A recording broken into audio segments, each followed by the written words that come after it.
Are you looking to learn a little bit more about some of these rookie running backs in the 2023 draft class?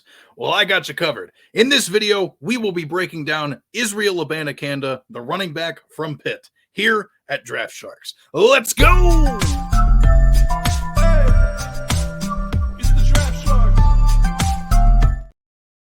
What is up, y'all? What is up? Welcome back to Draft Sharks. It is your old pal Herms on Twitter at HermsNFL, here to debut a new series of videos that I will be doing individually profiling each of the top running back prospects in this 2023 NFL draft class. I've been hard at work over the last several weeks putting together the written profiles as part of our Dynasty Fantasy Football Value series on draftsharks.com. So if you want to take a closer look at some of the things I have to say about Abanikanda or some other players, you can go there and check it out for yourself. I got the link in the description for you, so you don't have to travel very far to find it.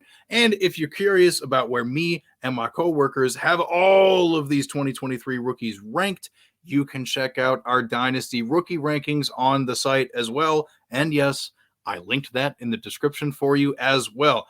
But let's not get carried away talking about too many other things, because the star of this show is Israel Abanikanda, the running back out of Pitt, 5'10", 216-pound junior, and he is not even 21 years old yet. He is one of the younger prospects in this class, one of the youngest running backs, and I'll tell you what, I am very excited about him and the fact that he is very fast as well. We didn't get to see him participate in any of the drills or any of that stuff at the NFL Combine in Indianapolis, but he did run an estimated 4.45 40 time at his Pitt Pro Day. We're talking some lightning fast speed for a pretty big guy that I anticipate will receive third or fourth round NFL draft capital. So let's learn a little bit more about him. Let's go back to his high school recruit days. He's a three-star recruit coming out of Brooklyn, New York, Abraham Lincoln High School, one of the hottest things out of Brooklyn since rapper Joey Badass, and he was the New York State Gatorade Player of the Year as a senior in 2019. So we know the kid can ball. He can definitely run the football, but he's also very good at running track and field. He achieved some first-place finishes in both the 100-meter and 200-meter dash in New York City's 2019 Mayor's Cup Outdoor Track and Field Championships. Pretty impressive stuff. We know that the kid has speed. We know that he can play on the field. And if you look up, you can see some of his college stats. He didn't really do a whole lot as a freshman, contributing a little bit here and there behind his teammates Vincent Davis and AJ Davis, but opportunity found him in 2021.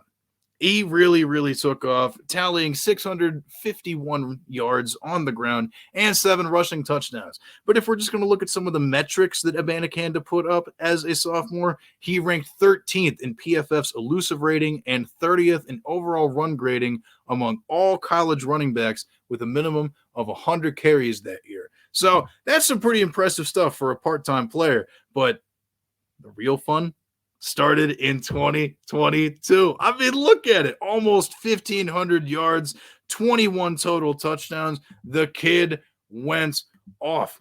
He saw a bit of a drop in his elusive rating on PFF compared to what he did as a sophomore, but he led the ACC in carries. He led the ACC in rushing yards, and his 21 touchdowns ranked first among all FBS Division I running backs. This dude is an absolute home run hitter. I love him to death. Now, when it comes to some of the flaws in his profile, I identified some issues with his patience behind the line of scrimmage. He likes to get a little bit dancy. He likes to do a little bit too much with his footwork. He also doesn't have the best vision in the world. Sometimes he's just itching to make a big play out of something, and he'll just run into the bodies of either his offensive linemen or would-be tacklers, and it's just not, super strong as far as that goes. And then also, he didn't really show a lot of pass catching on film either. I can't say definitively whether he's a bad receiver out of the backfield or not, but I just didn't really see it for myself. But moving into the pro column, I mean, you can see, like I said before, he does get a little bit antsy with his footwork, but that footwork is also one of the really good things about him, because when he does spot the hole and he does find the proper running lane, the dude has all of the long speed in the world to make home run plays. What am I talking about? Let's just go to one of the examples that I pulled up on the profile on the website. Just look at this.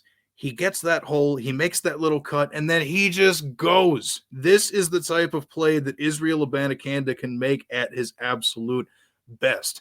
I would show a little bit more, but you're going to have to go to the website to check out a little bit more of that. But look, I'm just saying this kid is absolutely special when he definitely hits.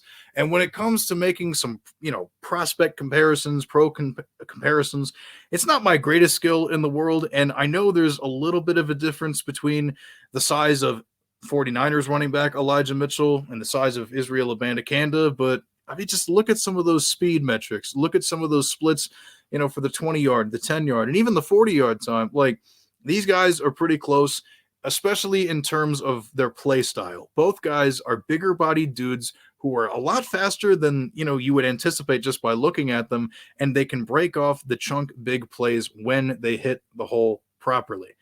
That's going to be my breakdown of Israel Abanikanda today. But like I said, if you want to learn more about some of my thoughts, you can check out his profile, link in the description over there at draftsharks.com.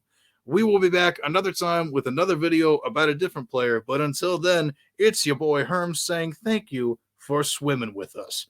Ha ha!